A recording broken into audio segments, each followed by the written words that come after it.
Hello नमस्ते everyone म मङ्गलेश्वर डोजु हालसालै सम्पन्न भएको यो सामाजिक अध्ययन विषय जुन संयुक्त परीक्षा समिति भक्तपुर द्वारा लिएको यो प्रश्न पत्र 12 नम्बरको हेर्नुहोस् त 12 नम्बरमा यहाँ हेर्नुहोस् त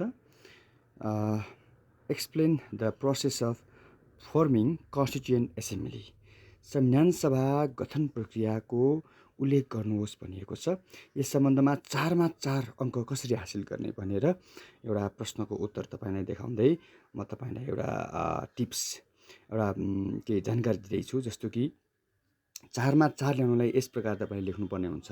जस्तो कि तपाईँले ठ्याक्क बिचमा अथवा बायाँ साइडमा प्रश्न नम्बर 12 लेख्नु होला र तत्पश्चात संविधान सभाको गठन भनेर शीर्षक लेख्नु होला। जब तपाईँले प्रश्न 12 लेख्नुहुन्छ त्यसपछि एक लाइन छाड्नु होला।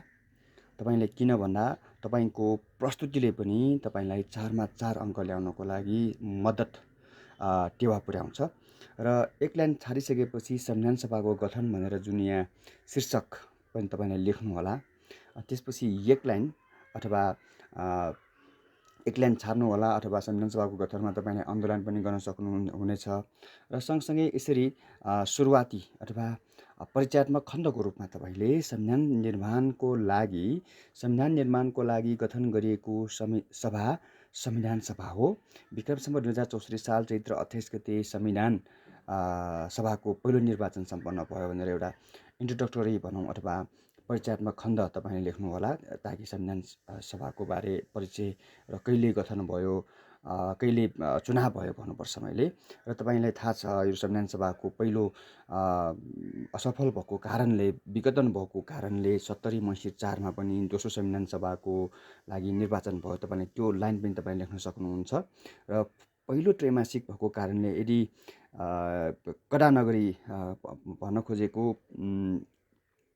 एकदम सजिलो तरिकाबाट, सहज तरिकाबाट हामीले कपी परीक्षण गर्ने हो भने, कापी परीक्षण गर्ने हो भने यस प्रकार तपाईँले लेख्नुभयो भने 4मा 4 दिन सकिन्छ। किनकि सबै कुराहरू यसमा समेटेको पाइन्छ। जस्तो कि स्वनिर्वाचनबाट 601 जना सदस्य भएको संविधान सभाको गठन भयो। 601 सदस्यमध्ये 240 जना सदस्य प्रत्येक निर्वाचन क्षेत्रबाट पहिलो हुने निर्वाचित प्रणालीबाट निर्वाचित भएको थियो। तीमध्ये 342 जना समानुपातिक प्रणाली अनुसार निर्वाचित भएका थिए। 26 जना सदस्य विभिन्न आधारमा मन्त्री परिषदबाट मनोनित हुने व्यवस्था थियो भनेर यही कुरालाई जुन यहाँ व्याख्या गरिएको छ दोस्रो यो हरफमा अनुच्छेदमा सम्पूर्ण कुराहरू यहाँ छ। तथापि एकदम एउटा चित्रात्मक तरिकाबाट पनि यसरी लेख्न सकिन्छ। जस्तो कि संविधान सभामा 601 सदस्य, अनि पहिलो हुने निर्वाचित प्रणाली 240, समानुपातिक प्रणाली 335 र बिचमा मन्त्री परिषदबाट मनोनित 26 जना। यसरी सब तीनवटा जोड्दाखेरि 601 सदस्य हुन्छ। र तपाईँले यो कुरालाई पनि मनन गरेर यसरी चित्रात्मक तरिकाबाट अनि आकर्षक तरिकाबाट यसरी तपाईँको प्रस्तुतिले पनि तपाईँलाई 4मा 4 ल्याउनलाई सजिलो गर्दछ। र तपाईँलाई अझ म के भन्छु भन्दाखेरि यही प्रश्न तपाईँलाई फेरि वार्षिक परीक्षामा आयो भने तपाईँले अङ्ग्रेजी शब्द पनि प्रयोग गर्न सक्नुहुनेछ। जस्तो कि संविधान सभाको गठनको लागि तपाईँले फर्मेसन अफ कन्स्टिट्युएन्ट एसेम्ब्ली लेख्नु होला। अनि सँगसँगै यो पहिलो प्याराग्राफमा पहिलो अनुच्छेदमा 70 मङ्सिर 4मा पनि दोस्रो संविधान सभाको निर्वाचन भयो भने तपाईँले लेख्दाखेरि राम्रो हुन्छ। लेख्नै पर्छ भने छैन है फेरि। अनि 601 मा अण्डरलाइन, त्यसै 240मा अण्डरलाइन, 335मा अण्डरलाइन, 26 जनामा अण्डरलाइन र तल फेरि संविधान सभामा 601 सदस्य मा त केही तपाईँले लेख्नु आवश्यक छैन। किनकि तपाईँले सुरुमै संविधान सभाको गठनमा फर्मेसन अफ कन्स्टिट्युएन्ट एसेम्ब्ली शीर्षकमा तपाईँले अङ्ग्रेजीमा ब्राकेटमा लेख्न सक्नुहुनेछ।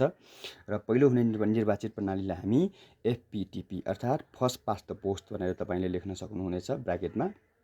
समानुपातिक प्रणालीलाई प्रोपोर्सनल सिस्टम भन्छौँ भने मन्त्री परिषदबाट मनोनितलाई हामीले council of minister, nomination from council of minister अथवा क्याबिनेट भनेर तपाईँले ब्राकेटमा पनि लेख्न सक्नुहुनेछ। र यसरी लेख्नुभयो भने मलाई लाग्छ एकजना लेखकको हैसियतबाट, एकजना शिक्षकको हैसियतबाट 4मा 4 दिनैपर्छ।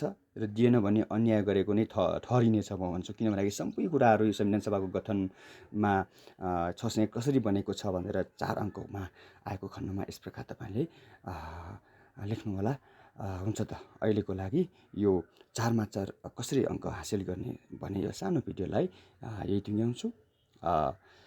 र अन्य भिडियो पनि कक्षा 9को हकमा आउँदैछ। तपाईँले हेर्दै गर्नुहोला र विभिन्न प्रश्नपत्रहरू पनि विभिन्न सङ्घ संस्थाबाट पहिलो त्रैमासिक परीक्षा सकेको सम्बन्धमा मैले पठाइरहेको छु। तपाईँले यसलाई पनि हेर्नुहोला। धन्यवाद। So subscribe my YouTube channel for information and innovation. Like, comment and share. Thanks for watching.